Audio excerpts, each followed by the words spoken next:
الف لام را دا د هغه کتاب آیاتونه دي چې له حکمت نه ډک دي. آیا د خلکو لپاره د حیرانتیا ځای وو کله چې موږ له دوی څخه یو سړی ته وحی وکړه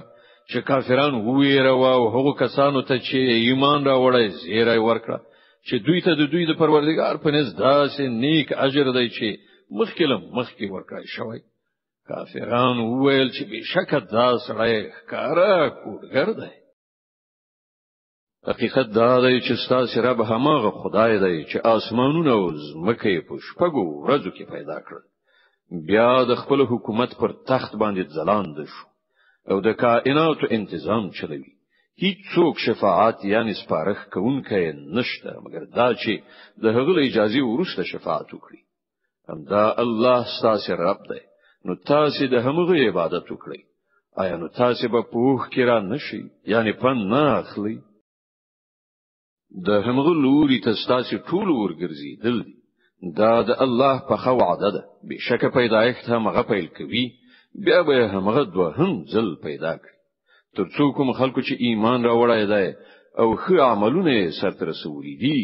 هغه ته په پوره انصاف سره مکافات ورکړي. او کوم کسانو چې د کفر مسلک غوړه کړی دی هغه به د حق د هغه انکار په مجازات کې چې کوي خوټېدلی او بوڅخي او دردناک سزا به وګوري. په مغده چې مری رون او سپوږمۍ روخانه پیدا کړی ده او د سپوږمۍ د نری کېدو غټېدو پړاوونه په منظم ډول ټاکلي ترڅو چې تاسو په هغه سره د کلونو او نیټو حساب معلوم کړئ. الله دا هرڅه د لوبې په ډول نه بلکې له مقصد سره پیدا کړی. هغه خپل نښانی د هغو خلکو لپاره چې علم لري پر روښانه څرګند توګه وړاندې کوي. په یقیني ډول د شپې او ورځې په وختلو یعنی اختلاف کې او په هر هغه شي کې چې الله په اسمانونو او ځمکه کې پیدا کړی دي د هغو خلکو لپاره نښانی دي چې له ناوړه فکر او ناوړه چلند څخه ډډه کول غواړي.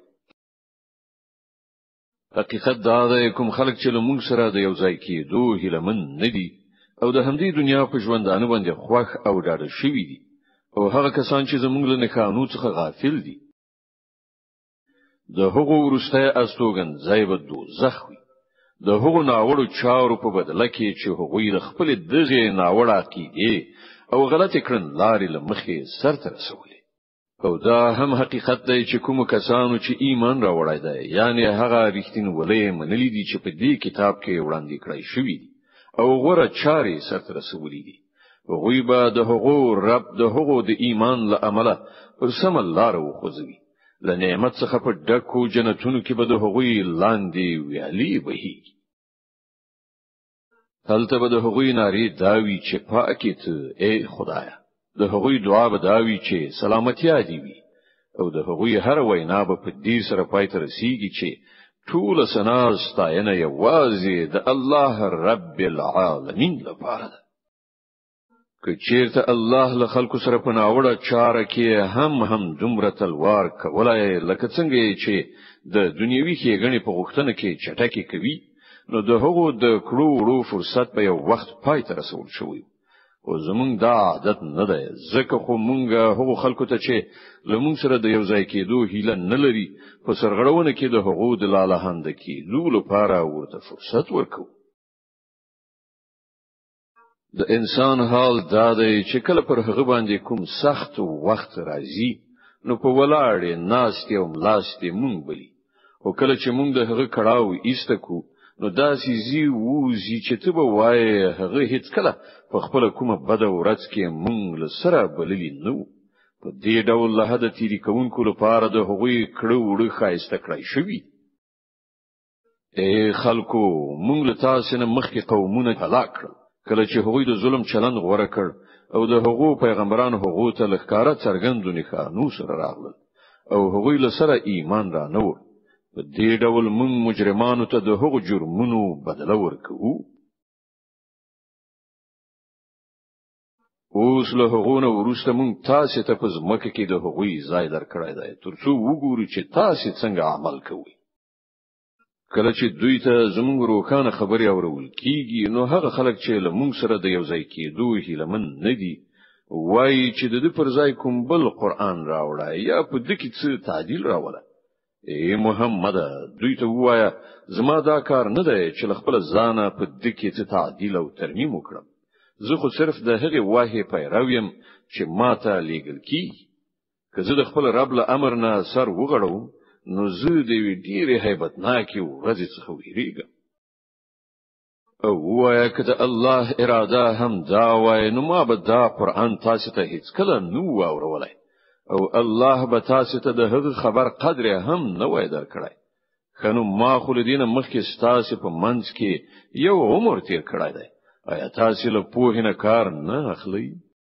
نو له هغه نه به غټ ظالم بل څوک وی چې یو د دروغ خبره لزانه جوړ کړی د الله لوري ته منسوب کړي او یا د الله واقعي آیاتونه دروغ غني.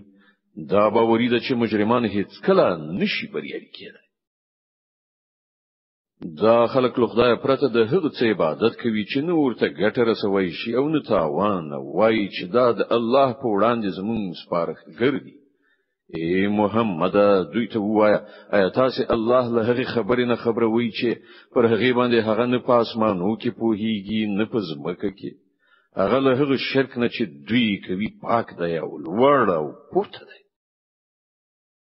په ابتدا کې ټول انسانان یو امت وو، بیا وروسته هغوی بیلابېلې عقیدې او مسلکونه جوړ کړل. او که ستاسو د پروردګار لخوا لاله په خوا یو خبره فیصله کړای شوی نه وای نو په کوم شي کې چې هغوی په خپل منځو کې اختلاف کوي د هغې به پریکړه شوی و. او دا چې هغوی وایي چې په دې پیغمبر باندې د رب له لوري څخه کومه نښانه ولې نازله نشوه نو دوی ته وایا د غیب څښتنه واکمن خو یوازې الله دی.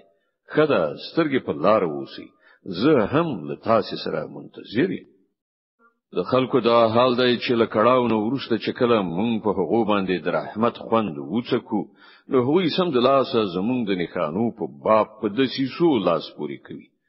دوی ته وایا الله په خپل چل کې له تاسو نه ډیر تیز دی. د هغه پرېختې تاسو ټول چلونه لیکي.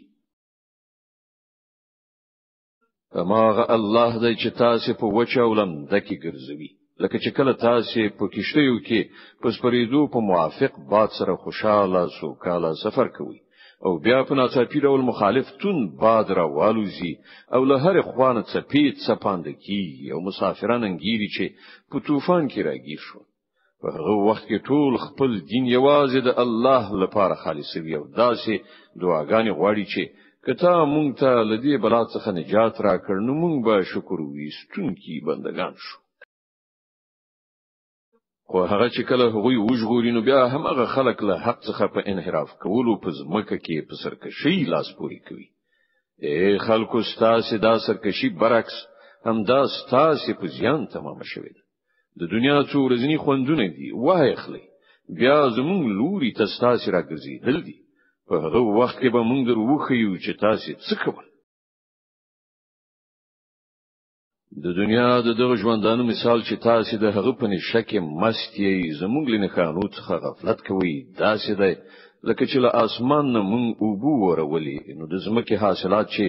انسانان او څاروي ټول خوري خو ګڼ شول. بیا په هغه وخت کې چې د زمکه خپل پسرلای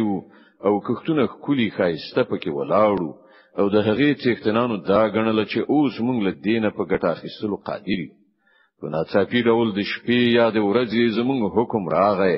او مونږ هغه داسې تعالی والا کړل چې ته به وای پرونه هلته له سره څه شي نو. په دې ډول مونږ خپل نښانې د هغو خلکو لپاره په ډاګه څرګنده وړاندې کوو چې فکر کوونکي پوهیدونکي. تاسو په دې فانی ژوندانه باندې غولېدلې او الله تاسو ته د سلامتیا د کور په لوري بلنه درکوي. لارښوونه د هغه په واک کې ده. چاته چې د هغه خوښ شي سم لار ورخي. کوم کسانو چې د خو چارو لار غوړه کړه د هغو لپاره کې غنه ده او زیاته مهرباني. د هغو پر مخونو باندې به تورواله او خواري خوران نشي. هغوی د جنت مستحق دي. هلته به هغوی د تل لپاره اوسېږي. او کوم خلکو چې د بدیو ګټه کړې ده د هغو چې څنګه بدی ده همغه څه بدله به ومومي خواري به ور باندې مسلط وي هیڅ څوک بل الله نه د هغو ژغورونکی نه وي د هغو پر مخونو باندې به داسې ترګمې خوره شوي وي لکه چې د شپې تورې پردې ور باندې غوړېدلې وي هغوی د دوزخ وړ دي هلته به هغوی د تل لپاره اوسي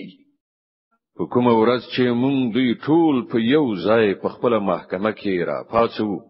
بیا هغو خلکو ته چې شرک کړای دی وایي چې په خپل ځای سار شي هم تاسو او هم تاسو جوړ کړی شریکان بیا به مونږ د دوی لمنځه د بیگانه تو پرده ایسته کړو او د دوی شریکان به وایي چې تاسو خو زموږ عبادت نه کوئ زمونږ او تاسو په منځ کې د الله شاهدی کافی ده چې تاسو زموږ عبادت کوو هم خو مونږ تاسو له دې عبادت نه بیخي به خبرو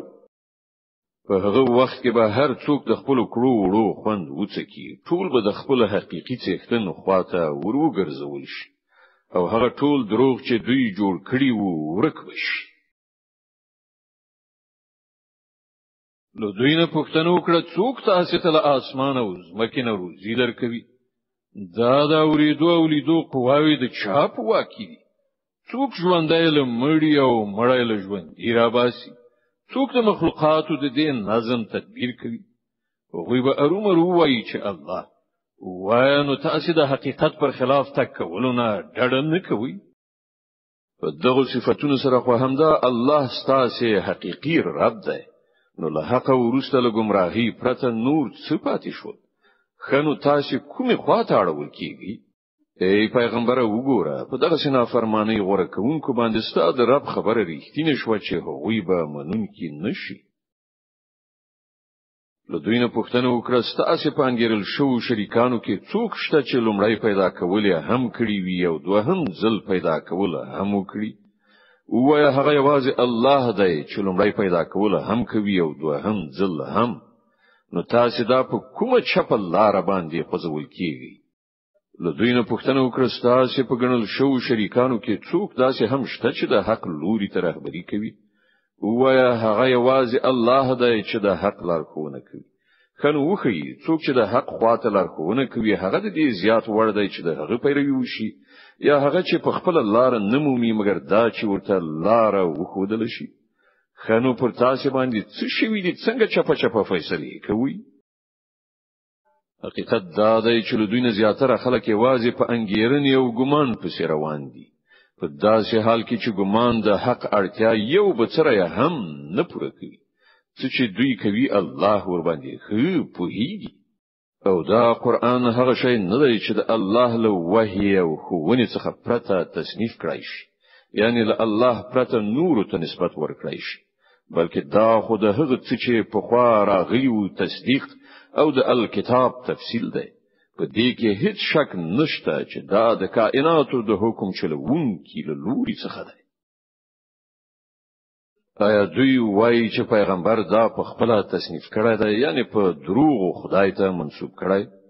وایي که تاسو په خپل دغه تور لګولو کې ریښتینی یاست نو د دې په څیر یو سوره تصنیف کړی راوړي او له یو خدای پرته چې نور هر څوک راغوښتلی شي د مرستې لپاره یې راوړي اصلي خبره دا ده چې کوم شی چې د دوی د علم په احاطه کې نه دی راغلی او د کوم شی راتلونکی چې د دوی تر نظر لاندې نه دراغلی دوی هغه ارومرو پټکلی ډول دروغ وګڼي په هم دې ډول خو دوی نه مخکې خلکو هم د دروغو نسبتونه کړی دي نو وګوره د هغو ظالمانو څه عاقبت شو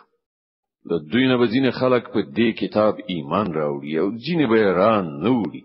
او ستا رب هغه مفسدان خو پیژني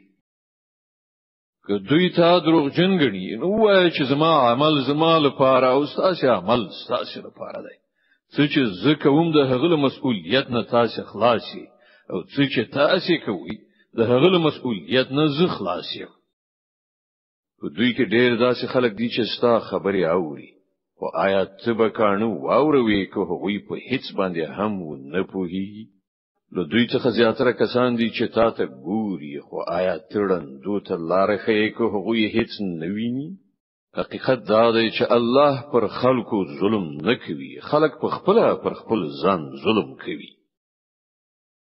او په کومه ورځ چې الله دوی را پاتوي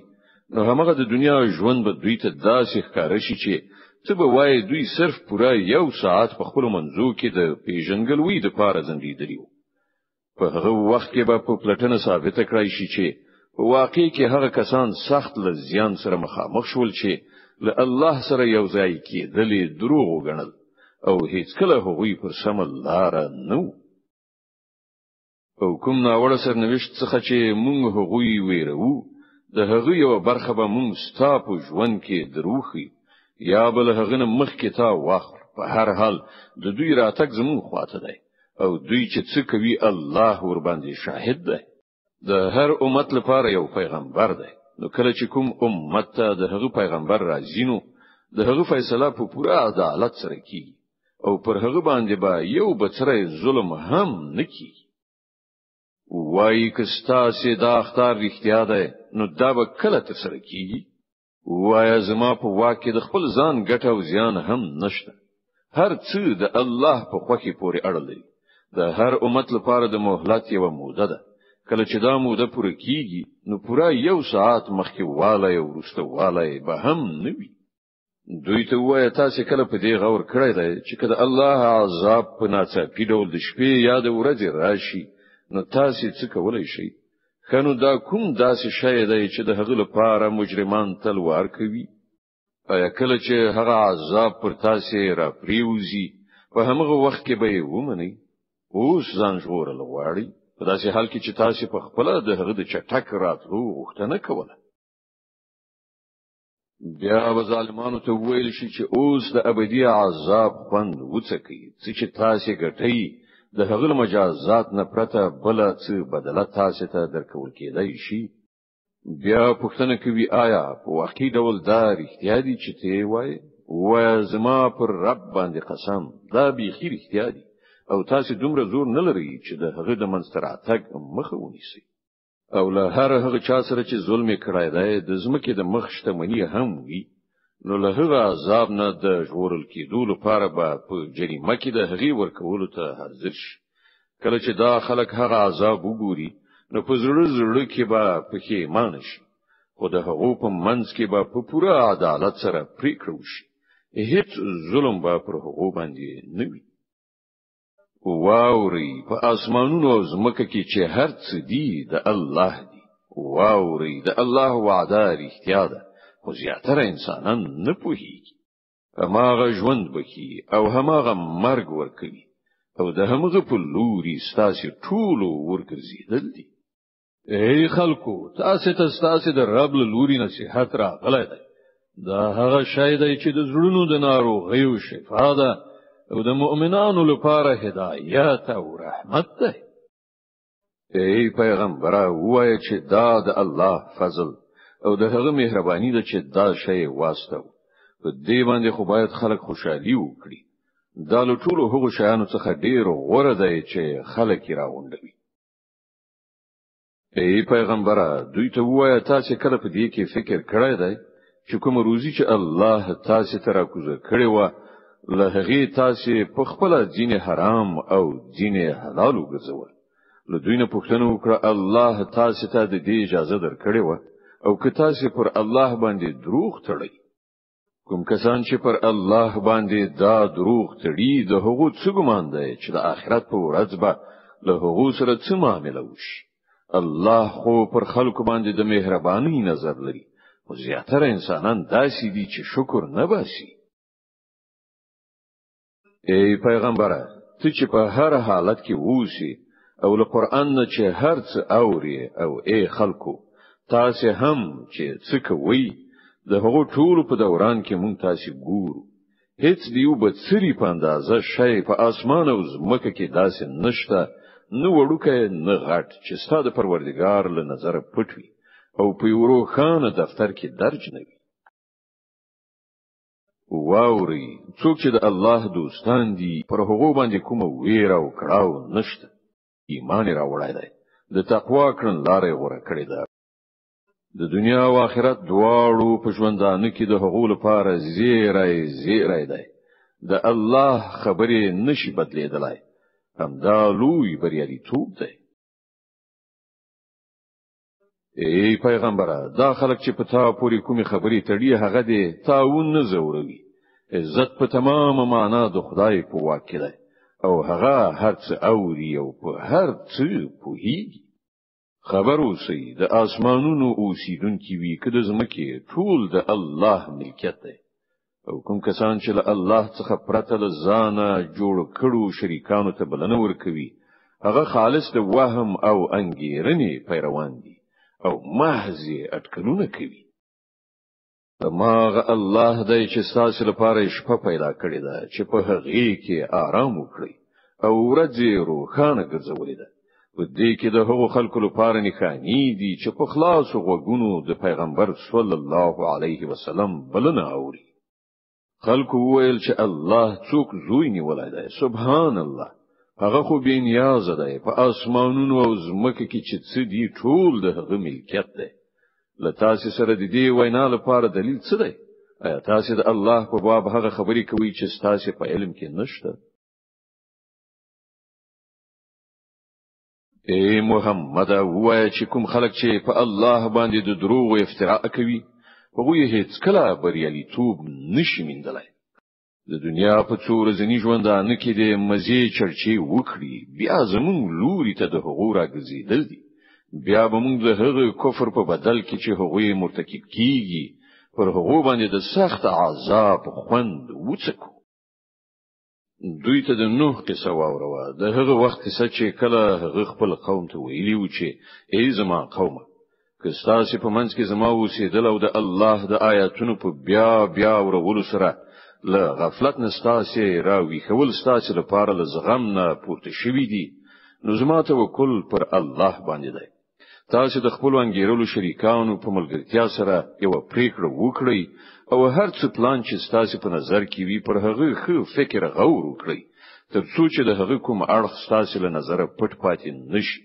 بیا زما پر خلاف هغه عملی کړئ او ماته هیڅ کله مهلت مرح کوي که تاسو زما له نصيحت نه مخ واړو نو ماته مو څه زیان ورسو زله تاسو نه د کوم اجر غوښتونکي نه وم زما اجر خود الله په ذمہ دی او ماته حکم شوی دی چې که څوک یې ومني کې ونه مني زه په خپل مسلمان یعنی اطاعت کوونکی اوسم دوی هغه دروغ جنو غاڼه او نتیجه دا شو چې مونږ هغه خلک چې له هغه سره په کشتۍ کې وو ژغورل او همغوی مو په ځمکه کې جانشینان کړل او هغه ټول خلک مو غرق کړل چې زمونږ آیاتونه دروغ ګڼلي نو وګوره څوک چې تنبیه کړی شوی وو او بیا هم هغوی نه منله د هغو عاقبت څه شو بیا له نوح وروسته مونږ بیل پیغمبران د هغو قومو ته ولېږل چې هغه ته لخکارا څرګندو نښانو سره هغوی راغلل حکم شي چې هغوی مخکې دروغ جن غنلې وو هغه بیا ونه مانه په دغه راز مونږ له حد تیری کوونکو په زړونو باندې مهر وو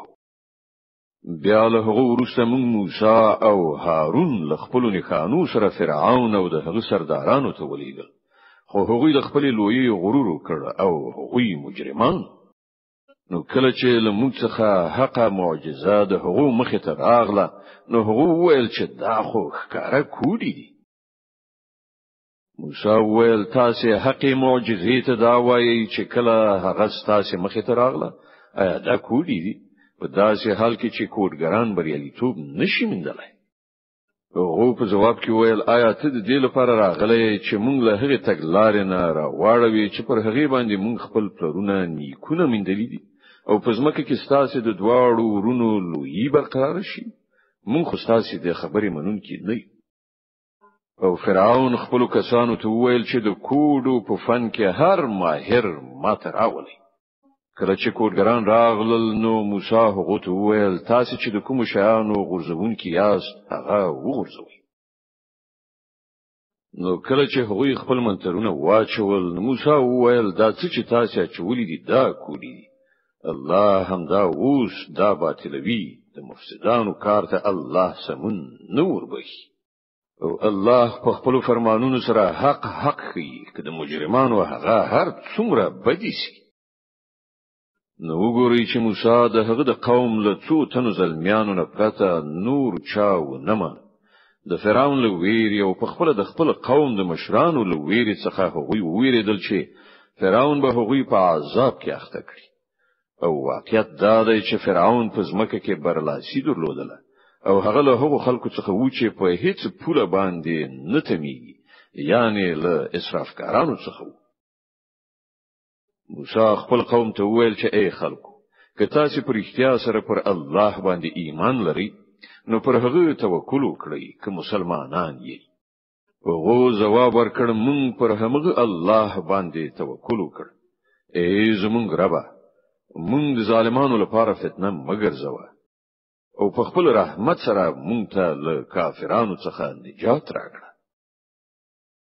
او مونږ موسی او د هغه ورور ته اشاره وکړه چې په مصر کې د خپل قوم لپاره څو کورونه تیار کړی او خپل دغه کورونه قبله وګرځوي او لمونځ قائم کړی او مؤمنانو ته زیری ورکړي. موسی دعا وکړه ای زمونږ ربه، تا په فرعون او د هغه په سردارانو باندې د دنیا په ژوند کې ښکلا او مالونه لورولي دي. ای ربه، آیا دا د دې لپاره دي چې هغوی خلک ستاسو لارې نه بیلاری کړي؟ ای ربه، د هغو مالونه تعالی والا کړه او د هغو په زړونو باندې مهر ووهه چې ایمان را نوړي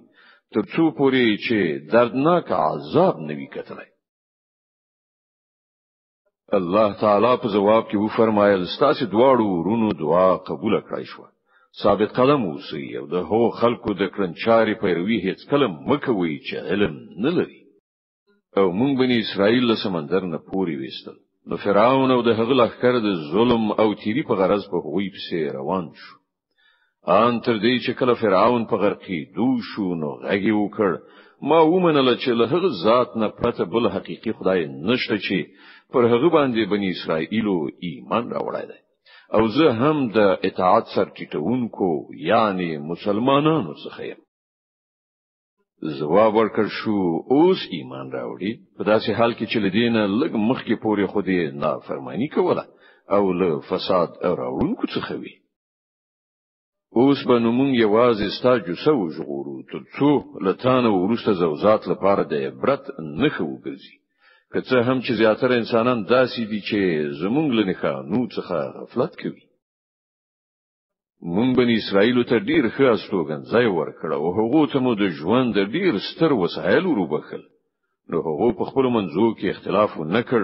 مګر هغه وخت چې کله هغه ته علم راغلی په باوري ډول به ستا رب د قیامت په ورځ د هغه په منځ کې